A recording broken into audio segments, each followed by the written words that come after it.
Civil সহপাঠীতে তোমাদের সবাইকে স্বাগত। আজকে আমরা আবার এই পডকাস্টে একত্রিত হয়েছি আসন্ন মিসলেনিয়াস পরীক্ষার পরিকল্পনা মাফিক আলোচনার জন্য। তোমরা জানো, পাবলিক সার্ভিস কমিশনের পক্ষ থেকে এই মিসলেনিয়াস পরীক্ষাটা নির্দিষ্ট বিরতিতে সম্পাদিত হয় এবং এই বছর অর্থাৎ 2024 সালে পিএসসি প্রকাশিত নির্ঘণ্ট অনুসারে 15ই সেপ্টেম্বর রবিবার এই পরীক্ষাটা প্রিলিমিনারি সংগঠিত হবার কথা আছে। তো এই যে বিশাল একটা পরীক্ষা, যার মধ্যে স্নাতক স্তরের ব্যাপক অংশের ছেলেমেয়েরা, প্রায় 2.5 লক্ষ প্রার্থী এতে পরীক্ষায় বসবে।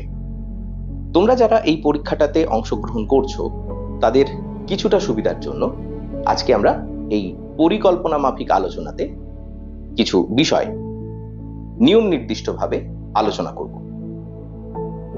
দেখো, মিসলেনিয়াস পরীক্ষাটা সম্পর্কে বেসিক কিছু তথ্য আগে জেনে নেওয়া যাক। মিসলেনিয়াসের 3টে পর্যায় আছে বা পর্ব আছে। প্রথমে একটা প্রিলিমিনারি পরীক্ষা হয়। এটার থেকে যারা কৃতকার্য বা উত্তীর্ণ পরীক্ষার্থী তাদের নিয়ে মেন্স হয়। মেন্সের পরে যারা উত্তীর্ণ পরীক্ষার্থী তাদের নিয়ে একটা মৌখিক বা ভাইভা অনুষ্ঠিত হয়। এরপরে সার্বিক মেরিট লিস্ট প্রকাশ করা হয়। এই মেধা তালিকায় গুরুত্ব দেওয়া হয় মূল পরীক্ষা বা মেন পরীক্ষা এবং ভাইভার বা মৌখিকের নম্বরের যোগফলকে। আজকে আমরা মূলত ফোকাস করব মিসলেনিয়াস পরীক্ষার প্রিলিমিনারি পর্বের আলোচনাতে, যেটা আগামী 15ই সেপ্টেম্বর অনুষ্ঠিত হওয়ার কথা নির্দিষ্ট হয়েছে। দেখো, মিসলেনিয়াসের প্রিলিমিনারিতে পূর্ণ মান থাকে 200, অর্থাৎ 200 নম্বরের পরীক্ষা এই প্রিলিমিনারি মিসলেনিয়াস পরীক্ষার জন্য। প্রশ্ন সংখ্যা থাকে 100টি এবং প্রতিটি প্রশ্নের মান 2, অর্থাৎ 100টি প্রশ্ন 2 নম্বর করে 200 নম্বর পূর্ণমান। বরাদ্দ সময় থাকে 90 মিনিট বা 1 ঘন্টা 30 মিনিট। খেয়াল করে দেখলে বুঝবে, তোমাকে 90 মিনিটের মধ্যে 100টা প্রশ্নের উত্তর করতে হবে, অর্থাৎ প্রতি প্রশ্ন পিছু তোমার সময় থাকবে 1 মিনিটেরও কম। এরপর আসা যাক সিলেবাসে। প্রিলিমিনারিতে মোটের উপর 2টো সিলেবাস। যদি প্রিলিমিনারিটাকে ভাগ করা যায়, 2টো প্রধান অংশে ভাগ করতে পারি আমরা। একটা হচ্ছে সাধারণ অধ্যয়ন বা জেনারেল স্টাডিজ, যাতে বরাদ্দ 150 নম্বর এবং প্রশ্ন সংখ্যা 75টি। অন্যদিকে দ্বিতীয় যে অংশটি, সেটি হলো পাটিগণিত বা অ্যারিথমেটিক, যাতে বরাদ্দ নম্বর 50 এবং প্রশ্ন থাকে 25টি। এখন এই যে সাধারণ অধ্যয়ন বা জেনারেল স্টাডিজ এবং পাটিগণিত বা অ্যারিথমেটিক, এর নিয়মনিষ্ঠ প্রিপারেশন কিভাবে নেব, প্রস্তুতি আমরা কিভাবে নেব, সেটা সম্পর্কে সার্বিক আলোচনা আমরা করব।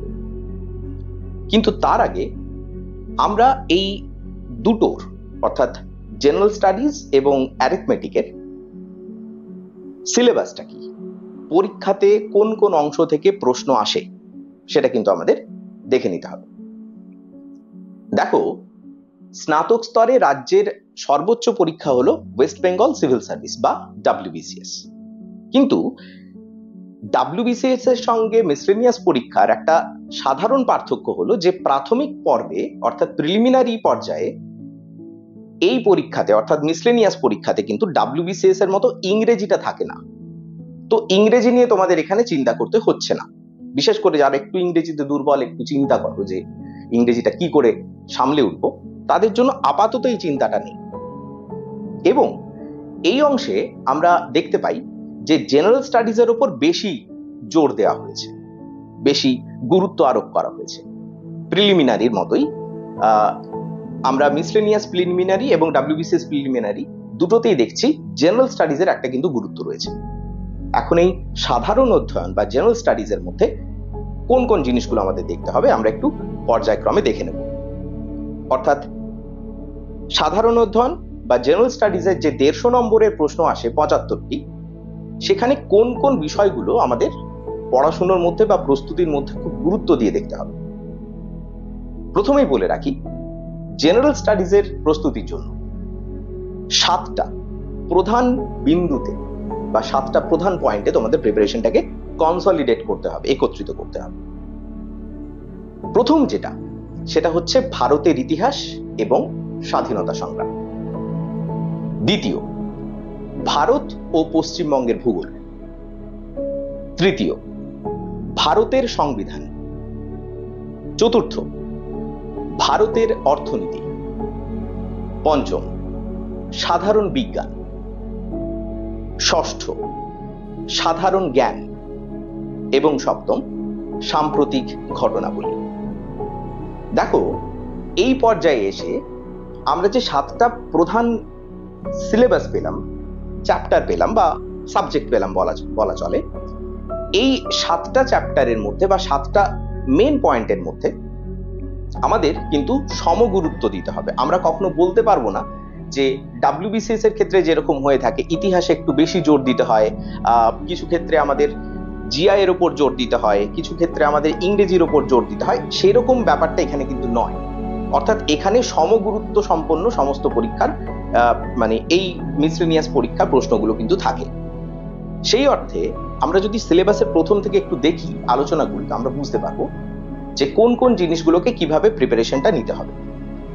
প্রথমে যেরকমটা আমরা বললাম যে ভারতের ইতিহাস এবং স্বাধীনতা সংগ্রাম, এই পর্যায়ে আমরা দেখতে পাচ্ছি ঠিক ভারতের ইতিহাসের মধ্যে প্রাচীন ভারতের ইতিহাস এবং মধ্যযুগের ইতিহাস, এই দুটোকে মিশ্রিত করে তোমাদের পড়াশোনা করতে হবে, কম্বাইন করে পড়াশোনা করতে হবে। খুব বেশি প্রশ্ন আসে না, 2-3টেই প্রশ্ন আসে এই জায়গা থেকে, কিন্তু তোমাদের এই জায়গা থেকে সাবধান থাকতে হবে। ভালো রকম প্রশ্ন কিন্তু আসে, যেহেতু গ্র্যাজুয়েট লেভেলের পরীক্ষা, স্নাতক স্তরের পরীক্ষা, তোমাদের কিন্তু সেই স্তরের প্রিপারেশনটা নিয়ে যেতে হবে। এবং ওর সঙ্গেই দেখো আনুষাঙ্গিক একটা অংশ জুড়ে আছে স্বাধীনতা সংগ্রাম, ভারতের স্বাধীনতা সংগ্রাম। এইটা খুবই ইম্পর্টেন্ট, এটা WBCS এর ক্ষেত্রেও ইম্পর্টেন্ট, তোমাদের মিসলেনিয়াস পরীক্ষার ক্ষেত্রে গুরুত্বপূর্ণ। বিশেষ করে তোমরা দেখবে 1857 থেকে 1947 পর্যন্ত যে সময়কাল, অর্থাৎ এই 90টা বছর তোমাদের ভালো করে গুরুত্ব দিয়ে দেখতে হবে। প্রশ্ন ইতিহাসের এখান থেকেই পড়বে। দ্বিতীয় যে বিষয়টা রয়েছে সেটা হচ্ছে ভারত এবং পশ্চিমবঙ্গের ভূগোল। ভীষণ গুরুত্বপূর্ণ জায়গা, তোমরা এটা কোনোভাবে স্কিপ করতে পারবে না। চেষ্টা করবে এই স্তরের প্রিপারেশনের সময় সব থেকে বেশি জোরটা ভূপ্রাকৃতিক বিভাগের দিকে দিতে, অর্থাৎ ফিজিওগ্রাফিক ডিভিশনের দিকে দিতে। এটা একটা প্রমাণিত সত্য, এটা পূর্ববর্তী প্রশ্ন, বিগত বছরের প্রশ্ন দেখলেই তোমরা বুঝতে পারবে যে ভারত এবং পশ্চিমবঙ্গের ভূগোল থেকে সব থেকে বেশি সংখ্যক প্রশ্ন কিন্তু ফিজিওগ্রাফিক ডিভিশন থেকে আসে বা ভূপ্রাকৃতিক বিভাগ থেকে আসে। ভালো করে দেখবে। এর সঙ্গে তো নদ নদী, জলবায়ু, কৃষি, অর্থনীতি, অন্যান্য সঙ্গে যুক্ত যে জায়গাগুলো আছে সেগুলো সমান রকম গুরুত্বপূর্ণ বটেই। তো আমাদের এটা গেল ভারত এবং পশ্চিমবঙ্গের ভূগোল। তৃতীয় যে অংশটা সেটা হচ্ছে দেখো ভারতের সংবিধান। খেয়াল করে দেখো, এটা কিন্তু ইন্ডিয়ান পলিটি নয়, এটা কিন্তু ইন্ডিয়ান কনস্টিটিউশন। তার মানে সংবিধান এর সঙ্গে জড়িত যত কিছু গুরুত্বপূর্ণ দিক আছে তোমাদের কিন্তু এটাকে ভালো করে রেডি করতে হবে। বিশেষ করে আর্টিকেলস গুলো বা ধারাগুলো ভালো করে দেখবে, অ্যামেন্ডমেন্টস বা সংশোধনীগুলো ভালো করে দেখবে, পার্টস, শেডিউলস, অংশ বা তফসিলগুলো ভালো করে দেখবে, এবং একই সঙ্গে বিভিন্ন যে মামলা মোকদ্দমাগুলো হয়েছিল, কেসেস, সেগুলো তোমরা ভালো করে দেখবে। মোটের উপর সংবিধানের কিছু গুরুত্বপূর্ণ দিকও আছে, যেমন প্রিয়াম্বল থাকতে পারে বা প্রস্তাবনা, যেমন থাকতে পারে তোমার ফান্ডামেন্টাল রাইটস বা মৌলিক অধিকার, যেমন থাকতে পারে তোমার রাষ্ট্র পরিচালনার নির্দেশমূলক নীতি বা DPSP, directive principles of state policy. এবং সঙ্গে 2-3টে কয়েকটা ক্যাটাগরি আছে যেগুলো খুব ইম্পর্টেন্ট থাকে চ্যাপ্টারগুলোর মধ্যে, যেমন তোমার পড়ছে এখানে সমস্ত ধরনের জুডিশিয়ারি, সেটার মধ্যে তুমি সুপ্রিম কোর্ট পেতে পারো, হাইকোর্ট পেতে পারো। খুব ভালো একটা জায়গা আছে যেখান থেকে প্রশ্ন পড়ার সম্ভাবনা খুব বেশি, সেটা হচ্ছে পার্লামেন্ট। পার্লামেন্ট থেকে ভালো করে পড়াশোনা করে যেতে হয়। এবং কিছু কনস্টিটিউশনাল বডিজ এবং নন কনস্টিটিউশনাল বডিজ থাকে সেইগুলো থেকে, অর্থাৎ সাংবিধানিক কিছু সংস্থা এবং সংবিধান থেকে যেগুলো বাইরের সংস্থা আছে, অবিধিবদ্ধ সংস্থা, সেগুলো, অর্থাৎ বিধিবদ্ধ সংস্থা এবং অবিধিবদ্ধ সংস্থাগুলো ভালো করে দেখে যাবে। এরপরে আসছে ভারতের অর্থনীতি। এটা একটু ট্রিকি। WBCS এর স্তরে তোমরা যে অর্থে ইকোনমির প্রিপারেশন নাও, এই অর্থে কিন্তু সেই ধরনের প্রিপারেশন না নিলেও চলবে। একটু ভেবেচিন্তে দেখলে বা পুরনো প্রশ্নগুলো, বিগত বছরের প্রশ্নগুলোকে একটু খতিয়ে দেখলে তোমরা বুঝতে পারবে ইকোনমি থেকে মূলত দুটো অংশের প্রশ্ন আসে। একটা হচ্ছে স্ট্যাটিক সেকশনের, যেটা তোমরা বইপত্রে পেয়ে যাবে, যে কোনো বইপত্র পড়ো তাতে পেয়ে যাবে। আরেকটা হলো ডাইনামিক সেকশনের, যেটা কারেন্ট অ্যাফেয়ার্স এর সঙ্গে রিলেটেড। এই ধরো কোনো একটা RBI রেট জারি করেছে, সেই রেটটা সম্পর্কে তোমাকে জিজ্ঞেস করছে। কোন একটা সুদের হার নির্দিষ্ট করেছে, সেই জিনিসগুলো সম্পর্কে তোমাকে জিজ্ঞেস করেছে। সেগুলো থেকে তোমার মিসলেনিয়াসের ইকোনমি পার্টের প্রশ্ন কিন্তু আসতে পারে। এখানে একটা কথা বলে রাখি, মিসলেনিয়াস পরীক্ষায় ইকোনমি থেকে কিন্তু প্রচুর প্রশ্ন আসে না। কিছু প্রশ্ন আসে যেগুলোকে তোমরা বড় টাইপ কাস্ট করতে পারো, তোমরা বুঝতে পারবে যে এই জায়গা থেকেই প্রশ্নগুলো আসে। এই ছোট্ট পডকাস্টের মধ্যে আমাদের এই মুহূর্তে সময় সংকুলান হবে না, না হলে এই বিষয়টা নিয়ে আরো বিস্তারিত আলোচনা করা যেত। প্রয়োজন হলে আমরা সেই বিষয়ে পরবর্তী পডকাস্ট আনব। এরপর দেখো আমাদের যে নেক্সট যে চ্যাপ্টারটা বা নেক্সট সাবজেক্টটা রয়েছে, সেটা হচ্ছে সাধারণ বিজ্ঞান বা জেনারেল সায়েন্স। PSC মিসলেনিয়াস পরীক্ষার জন্য জেনারেল সায়েন্স প্রিপারেশন তিনটে পার্টিকুলার বা নির্দিষ্ট বিভাগ করে পড়াশোনা করা খুব জরুরি। একটা হলো বায়োলজি বা জীবন বিজ্ঞান, একটা হলো ফিজিক্স বা পদার্থ বিজ্ঞান, এবং আরেকটা হলো কেমিস্ট্রি বা রসায়ন। এখন বায়োলজি, ফিজিক্স এবং কেমিস্ট্রির সব থেকে গুরুত্বপূর্ণ যে চ্যাপ্টারগুলো বা অধ্যায়গুলো আছে, সেগুলো থেকে ভালো করে প্রিপারেশন নিও। কারণ সাধারণ বিজ্ঞানের অসংখ্য বইপত্র এই মুহূর্তে বাজারে রয়েছে। সার্বিকভাবে সাধারণ বিজ্ঞান বা জেনারেল সায়েন্স পড়তে গেলে তোমাদের মুশকিল হলো নাও বুঝে উঠতে পারো, অনেক ক্ষেত্রে উত্তরে ভুল হতে পারে। তো সেই ক্ষেত্রে তোমরা তিনটে আলাদা পার্টে, তিনটে আলাদা অংশে বায়োলজি, ফিজিক্স এবং কেমিস্ট্রি প্রস্তুতি নিলে সেটা তোমাদের পক্ষে ভালো হবে। পরবর্তী যে চ্যাপ্টারটা বা পরবর্তী যে বিষয়টা রয়েছে, সেটা হচ্ছে সাধারণ জ্ঞান বা জেনারেল নলেজ। সাধারণ জ্ঞান বা জেনারেল নলেজ মূলত সেই জায়গাগুলো থেকে আসে যেগুলো স্থিতিশীল, অর্থাৎ যার কোনো পরিবর্তন হওয়া সহজে সম্ভব নয়।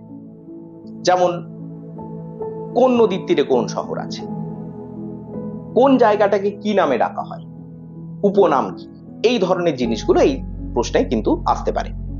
অর্থাৎ সাধারণ জ্ঞান যে বিষয়টা, এখানে তোমরা স্ট্যাটিক সেকশন বা স্থিতিশীল বিষয়গুলোকে নিয়ে পড়াশোনা করবে। যে কোনো ধরনের স্ট্যাটিক জিকের বই তোমরা এই অংশটা পেয়ে যাবে।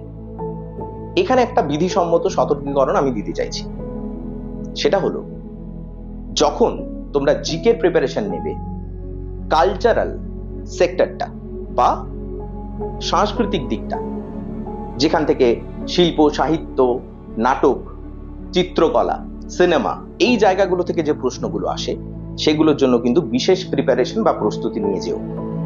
ইংরেজি বইগুলোতে এর বিশেষ সূত্র নেই, চেষ্টা করো একটু বাংলা বইগুলো পড়তে, জিকের বাংলা বইগুলো, যাতে তোমরা বিশেষ কিছু সূত্র ধরে এখানে সুবিধাগুলো পেতে পারো। সাধারণ জ্ঞানে তোমাদের কিন্তু এই জায়গাটা বিশেষ করে তৈরি করতে হবে ফোকাস দিয়ে, না হলে কিন্তু অনেক প্রশ্ন ছাড়া যেতে পারে। এরপরের যে বিষয়টা আছে সেটা হচ্ছে সাম্প্রতিক ঘটনাবলী, যেটাকে আমরা সহজে কারেন্ট অ্যাফেয়ার্স বলি। একটা কথা দীর্ঘ পড়ানোর অভিজ্ঞতা থেকে বলতে পারি, ছেলে মেয়েদের মধ্যে একটা প্রবণতা হলো বছরের শেষে একটা পুরো এন্টায়ার সোর্স থেকে পড়াশোনা করা, অর্থাৎ বলা চলে যেটাকে আমরা বলি ইয়ারবুক। যদিও এবছর এটা বছরের মধ্যস্থানে হচ্ছে পরীক্ষা, সুতরাং ইয়ারবুকের কোনো ব্যাপার নেই, কিন্তু তবু অনেকের ব্যাপার থাকে যে পুরোটা একসঙ্গে জট ডাউন করে পড়াশোনা করবে। এখানে ভুলটা হয়ে যায়। যে কোনো ধরনের কারেন্ট অ্যাফেয়ার্স এর প্রথম এবং প্রধান শর্ত হলো নিয়মিত প্রস্তুতি। সেটা খুব সামান্য সময়ের জন্য 10 মিনিট 15 মিনিট করে যদি নিয়মিত প্রস্তুতি নেওয়া যায় প্রতিদিন, তাহলে কারেন্ট অ্যাফেয়ার্স কোনো চিন্তার বিষয় থাকে। তো যাই হোক, এখন তো সময় নেই, এই মুহূর্তে কি করণীয় সেটা নিয়ে একটু আলোচনা করা যাক। কারেন্ট অ্যাফেয়ার্স এর ক্ষেত্রে তোমরা মূলত ফোকাস দেবে তিনটে বিষয় আমরা এটুকু বলতে পারি যে এর থেকে বেশি সংখ্যক প্রশ্ন আসে, বাকি সমস্ত কিছুই দেখে যেতে পারো। মোটের উপর তিনটে জায়গা একটু ভালো করে দেখবে, অ্যাপয়েন্টমেন্টস, অ্যাওয়ার্ডস আর স্পোর্টস, অর্থাৎ নিয়োগ, পুরস্কার এবং খেলাধুলো। এই তিনটে সেক্টর থেকে, ক্ষেত্র থেকে তোমাদের কিন্তু প্রশ্নের সংখ্যা কারেন্ট অ্যাফেয়ার্সের বেশি আসে। বাকি অন্যান্য সেক্টর থেকেও আসবে, কিন্তু এটা অবশ্যই আগে দেখে যেও, তৈরি করে যেও। এখানে স্বাভাবিকভাবে আরেকটা প্রশ্ন আসে যে কারেন্ট অ্যাফেয়ার্স বা সাম্প্রতিক ঘটনাবলী প্রস্তুতির জন্য সময়কালটা কি হবে, মানে কোন সময় থেকে কতদিন পর্যন্ত আমরা প্রস্তুতিটা নেব। সব থেকে সেফ হলো, নিরাপদ হলো 1 বছরের প্রস্তুতি নিয়ে যাওয়া, সব থেকে নিরাপদ। অর্থাৎ যদি সেপ্টেম্বরে পরীক্ষা হচ্ছে, তোমাদের 2023-এর অগস্ট থেকে প্রিপারেশনটা নিয়ে যাওয়া সুবিধের হবে। তবে যেহেতু এই প্রিপারেশনটা মাঝে তোমার নতুন বছর এসছে, অগস্ট থেকে প্রিপারেশন নেবে, 2023-এর অগস্ট থেকে প্রিপারেশন নেবে অবশ্যই, কিন্তু তোমরা বেশি ফোকাস রাখবে একটা জায়গায়, জানুয়ারি 2024 থেকে অগস্ট 2024 পর্যন্ত। জানুয়ারি 2024 থেকে অগস্ট 2024 পর্যন্ত বিশেষ করে এই 7-8 মাসের 8 মাস হচ্ছে সময়কালটা, এই 8 মাসের প্রিপারেশনটা তোমার জন্য ভালো থাকে, তাহলে তোমার কারেন্ট অ্যাফেয়ার্স নিয়ে চিন্তা করার কিছু নেই। এরপরে আমাদের এতে করেই আমাদের 150 নম্বরের যে প্রশ্নটা থাকে আমাদের জেনারেল স্টাডিজ এর মধ্যে, 75টা প্রশ্ন এই 7টা মূল বিষয় থেকে আমরা পেয়ে যাব। পরের যে অংশটা আছে, অর্থাৎ 25 নম্বরের পাটিগণিত বা অ্যারিথমেটিকের অংশ, এই অংশে আমরা মূলত কয়েকটা চ্যাপ্টারের নাম দেখব, যে চ্যাপ্টারগুলো আমাদের ভালো করে প্রস্তুতি নিয়ে যেতে হবে, যেখান থেকে প্রশ্ন আসেই আসে। অনুপাত ও সমানুপাত, অংশীদারি কারবার, গড়, সময় ও কার্য, নল ও চৌবাচ্চা, সময় ও দূরত্ব, নৌকো এবং স্রোত, শতকরা, লাভ ক্ষতি, সরল সুদ, মিশ্রণ, ভগ্নাংশ, বর্গ এবং বর্গমূল, ঘন এবং ঘনমূল, আর সবশেষে সরল। এই যে অধ্যায়গুলো আমরা বললাম, সব থেকে বেশি প্রশ্ন কিন্তু এই জায়গাগুলো থেকে আসে। তোমরা ধরে নাও 25টা প্রশ্ন অলমোস্ট এখান থেকেই পড়বে। কিন্তু এখানে একটা অ্যাডিশনাল পয়েন্ট আমি একটু আলোচনা করতে চাই। শেষ কয়েক বছরের অভিজ্ঞতা থেকে আমরা বলতে পারি যে পাটিগণিতের মধ্যে যে বীজগাণিতিক আঙ্গিকটা আছে, অর্থাৎ অ্যালজেব্রা সংক্রান্ত যে পাটিগণিতটা পড়ে, একটু চেষ্টা করবে সেই জায়গাগুলো দেখে যাবার, কারণ কয়েকটা প্রশ্ন এই জায়গা থেকে আসেই আসে। তো সার্বিকভাবে এই চ্যাপ্টারগুলো যদি আমরা ভালো করে দেখে নিই অ্যারিথমেটিক নিয়ে, আমাদের কাছে কিন্তু কোনো সমস্যা হবার কথা নয়। এরপর আমরা আসি এই আলোচনার পরবর্তী অংশে। দেখো, এ তো গেল সিলেবাসের আলোচনা, এরপরে হলো প্রস্তুতিটা আমরা করব কিভাবে। আজকে যখন এই ভিডিও রেকর্ড করছি তখন 17ই জুলাই, তোমাদের পরীক্ষা আছে 15ই সেপ্টেম্বর, অর্থাৎ আজকের দিন থেকে গুনলে ঠিক 60 দিন পর তোমরা পরীক্ষাটা দেবে, অর্থাৎ 8 সপ্তাহ 4 দিনের মতো সময় রয়েছে। এই 60 দিন বা 2 মাস বা 8 সপ্তাহ, এটা তোমরা প্রিপারেশনটা বা প্রস্তুতিটা নেবে কিভাবে? চেষ্টা করবে প্রথম 30 দিন, এই 60 দিনের প্রত্যেক দিন তোমরা পুরো যে সিলেবাসটা আমরা বললাম, অর্থাৎ এই 7টা জেনারেল স্টাডিজের প্রধান চ্যাপ্টার এবং পাটিগণিতের যে চ্যাপ্টারসগুলো, সবগুলোকে মিলিয়ে প্রথম 30 দিনে, আগামীকাল থেকে শুরু করতে পারো তোমরা, প্রথম 30 দিনে নিজের সুবিধা মতো এই চ্যাপ্টারগুলো অন্তত শেষ করা, অভ্যাস করে শেষ করা। এখানে একটা কথা আমি অতিরিক্ত জুড়তে চাইছি, অঙ্কের অভ্যাস করার ক্ষেত্রে অতিরিক্ত হাই স্ট্যান্ডার্ডের অঙ্ক প্র্যাকটিস করো না। তোমাদের সব থেকে ভালো হয় তোমরা প্রথমেই প্রিভিয়াস ইয়ারের কোয়েশ্চেনগুলোকে একটু সলভ করার চেষ্টা করো, বিগত বছরের প্রশ্নগুলোকে একটু সলভ করার চেষ্টা করো, বিশেষ করে অঙ্ক। এতে করে তোমরা মানটা বুঝতে পারবে যে কোন মানের প্রশ্ন আসে, ফলত তোমাদের ওই বিভ্রান্তিটা আসবে না যে কত কঠিন, বেশি কঠিন চেষ্টা করছো। অনেক সময় এরকমও হয় যে প্র্যাকটিস সেট থেকে অভ্যাস করতে গিয়ে তোমাদের অনেক বেশি জটিলতা আসে। তোমরা বুঝে উঠতে পারো না যে এই অঙ্কটা পারছি না, তার মানে কি আমি অঙ্ক জানি না, বা আমার অঙ্কে কি রেজাল্ট খারাপ হবে ইত্যাদি। এইসব কিছু নয়। তোমরা খুব সহজে বিগত বছরের প্রশ্নগুলো থেকে অঙ্কগুলোকে আলাদা বেছে নাও, সেগুলোকেই শুধু অভ্যাস করো। তোমরা মানটা সম্পর্কে বা তার স্ট্যান্ডার্ডটা সম্পর্কে সচেতন হয়ে যাবে, বুঝতে পারবে। এরপরে সেই অনুসারে তোমরা বিভিন্ন তোমাদের যে বইপত্র আছে পড়াশোনার জন্য সেগুলো থেকে অভ্যাস করো। এর থেকে বেশি কিছু লাগবে না। এটা অঙ্কের জন্য বললাম। তো এই যে প্রথম 30 দিনের প্রস্তুতি তোমরা নিচ্ছ, তাতে তোমাদের প্রথম যে জেনারেল স্টাডিজের পুরো বিষয়গুলো আছে এবং তার সঙ্গে যে অঙ্কের বিষয়গুলো আছে এইগুলোকে সমান রকম ভাবে প্র্যাকটিসে রাখো বা অভ্যাসে রাখো, অন্তত সিলেবাসটা কমপ্লিট করো। এর সঙ্গে আরেকটা কাজ করো, যেহেতু 1.5 ঘন্টা করে পরীক্ষা, আশা করছি তোমাদের কাছে ইতিমধ্যে প্র্যাকটিস সেট চলে এসছে। প্র্যাকটিস সেট নিজের মতো করে নিজের সুবিধা অনুসারে কিনবে, যেটা তোমরা ভালো মনে করো।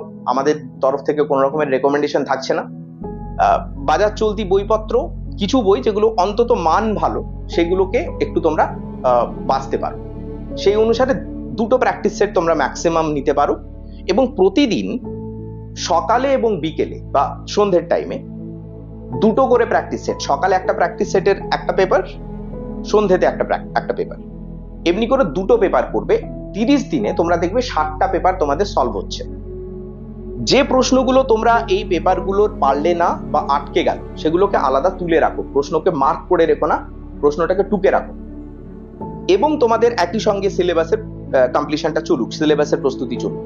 প্রথম 30 দিনে এটা হওয়ার পরে তোমাদের কাছে সিলেবাসের পড়াশোনার সঙ্গে সঙ্গে অতিরিক্ত যে কোয়েশ্চেন পেপারের কোয়েশ্চেন এবং যে প্রস্তুতিগত যে পয়েন্টস গুলো আছে সেগুলো মানে একসঙ্গে একত্রিত হতে থাকে। এই জায়গাটা তোমাকে বৃহত্তর ভাবে জোর দেবে, একটা কনফিডেন্স দেবে এই পরীক্ষাটাকে ফেস করার জন্য। পরের যে শেষ 30 দিন তোমরা শুধু এই জায়গাটা রিভিশন করবে, এবং যে অংশগুলো তোমরা প্র্যাকটিস সেট থেকে আটকে গেছে, মিস গেছে, সেগুলো যেহেতু টুকে রেখেছো, সেগুলো তুমি তখন রিভিশন দিতে পারবে। একই সঙ্গে তোমরা আরেকটা কাজ করবে, মিসলেনিয়াসের প্রিভিয়াস ইয়ারের যত প্রশ্ন আছে এবং WBCS এর প্রিলিমিনারিতে যত প্রিভিয়াস ইয়ারের কোয়েশ্চেন আছে, মেন সেটটা প্রয়োজন নেই, তোমরা প্র্যাকটিস করে যাবে। ফলে তোমাদের 3টে জিনিস করা হলো শেষ 60 দিনে। সিলেবাসটা যেটা কমপ্লিট হয়ে আছে সেটাকে কুইক রিভিশন, যে সমস্ত প্র্যাকটিস সেট তোমরা সলিউশন করলে, যেগুলোর সলভ করলে, তার থেকে যে অজানা জায়গাগুলো আছে বা ভুল করা জায়গাগুলো আছে সেগুলোর একটা রিভিশন, এবং তার সঙ্গে সঙ্গে বিগত বছরের প্রশ্নের রিভিশন। তোমরা বিশ্বাস করো, এরপরে আর নতুন কিছু করার থাকে না। যখনই তোমরা মিনিমাম স্তরে অন্তত এটুকু করে যাবে, তখন তোমরা একটা বৃহত্তর আত্মবিশ্বাস ফিরে পাবে নিজের প্রস্তুতির জন্য। এই অংশ পর্যন্ত তোমরা নিজের প্রস্তুতিকে কনসলিডেট করো, এবং একটা কথা মনে রেখো যে তুমি যে পথেই যাও, যেমন করেই প্রিপারেশনটা নাও, তোমার পৌঁছে যাওয়াটা খুব জরুরি। এবং সেটা তখনই হবে যখন তুমি নিয়মিত থাকবে। আজ পড়লে, কালকে পড়লে না, কালকে প্রিপারেশন নিলে না, একদম করা যাবে না। 60টা দিন তোমাকে প্রাণপণে চেষ্টা করতে হবে যতটা তুমি পারো। তুমি যে কোনো কাজকর্মের সঙ্গে যুক্ত থাকো, সিম্পল ছাত্র হও, কোনো গৃহিণী হও, ম্যাটার করে না, তোমাকে নিয়মিত বিট বাই বিট এটার প্রস্তুতিটা নিয়ে যেতে হবে।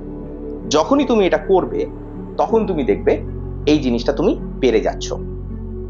এরপরে আসি শেষ অংশে, কত স্কোর করতে হবে একটা নিরাপদ প্রিলিমিনারি পাস করে যাওয়ার জন্য।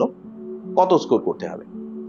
সত্যি কথা বলতে এর উত্তর কোনো হয় না, এর সরাসরি কোনো উত্তরই হয় না। কেন হয় না? কারণ কাট অফ নির্ভর করে প্রশ্নের মানের উপরে, এবং সেই বছর কতজন পরীক্ষার্থী তাতে অংশগ্রহণ করেছে তার উপরে, এবং অবশ্যই কত শূন্য পদ আছে তার উপরে। আমরা 2018-তে যে লাস্ট বা শেষ মিসলেনিয়াস পরীক্ষা হয়েছিল, তার প্রিলিমিনারির কাট অফ ছিল, তোমরা দেখতে পাচ্ছ হয়তো স্ক্রিনে, 103.33। আমি জেনারেল কাট অফের কথা বলছি, 103.33। অর্থাৎ এই ক্ষেত্রে 51% কিছু বেশি নম্বর আমরা এখানে আসতে দেখেছি এই কাট অফে জেনারেলদের জন্য। সেই অর্থে তোমরা বুঝতেই পারছো, তোমাকে ঠিক প্রশ্নের উত্তর করে আসতে হবে, যদি আমি 2018 নিরিখে বিচার করি, অন্তত 52টা,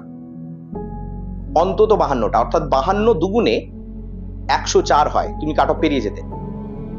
তো আমরা কাট অফের থেকে কতটা সেফ অ্যাটেম্প্ট হতে পারে সেটা আমরা দেখতে পারি। আমরা এটুকু বলতে পারি যে চেষ্টা করতে হবে যেন 60 নম্বর প্রশ্নে, মানে 60টা প্রশ্নের নিচে যেন আমরা অ্যাটেম্প্ট না করি, অন্তত এইটুকু, এবং সেটা করা সম্ভব। তোমরা যারা অঙ্কে দুর্বল তারা অন্তত চেষ্টা করবে 15 থেকে 17টা অঙ্ক করে আসতে। আমি অঙ্কে দুর্বল মানে যাদের অঙ্ক সরেই না তাদের কথা বলছি। যাদের ইতিহাসের সাল ভুল হয়, ভূগোলের বিভিন্ন নাম ডেটা ভুল হয়, সংবিধানের ধারা মনে থাকে না, তোমাদের কাছে এই 60টা দিন গোল্ডেন পিরিয়ড, যে তোমাদের নিজস্ব ওই যে শূন্যতাগুলো আছে সেগুলোকে পূর্ণ করে নেওয়া, এই গোল্ডেন পিরিয়ডটাকে তোমরা নষ্ট করো না, প্রিপারেশনটাকে এভাবে নাও। এবং সর্বোপরি কাট অফ পেরিয়ে তোমরা চেষ্টা করো 60টার মতো প্রশ্নকে করে আসতে। তার মানে অ্যারাউন্ড 120, 120 নম্বর তোমাদের কাছে একটা ঠিকঠাক একটা স্কোরের মতো আমি বলছি। এখানে একটা বড় ক্যাচ হলো যে এটা কিন্তু কোনো নির্দিষ্ট নয় যে 120 পেতে হবে, 120-এর অনেক নিচেও হতে পারে, কিন্তু 120টা হলো সেই জায়গা সেখানে তুমি অন্তত নিজের প্রস্তুতিটা ঠিকঠাক যাচ্ছে বলে নিজেকে বোঝাতে পারবে, কনফিডেন্সটা তোমার থাকবে। প্র্যাকটিস সেট থেকে এটা শুরু করবে, চেষ্টা করবে এই জিনিসগুলোকে করার, এবং সময়টা সম্পর্কে সচেতন থাকবে, বিশেষ করে যখন তোমরা প্র্যাকটিস সেটটা দিচ্ছ। আমার বিশ্বাস তোমরা অনেকটা ভালো করে এই পরীক্ষা দিতে পারবে। আগামী 60 দিন বা 2 মাস তোমরা নিজেদেরকে দুর্দান্তভাবে আবিষ্কার করো, অসাধারণ কিছু করো এবং সাকসেসফুল হও। সেই অবধি লেগে থাকো, জেদে থাকো।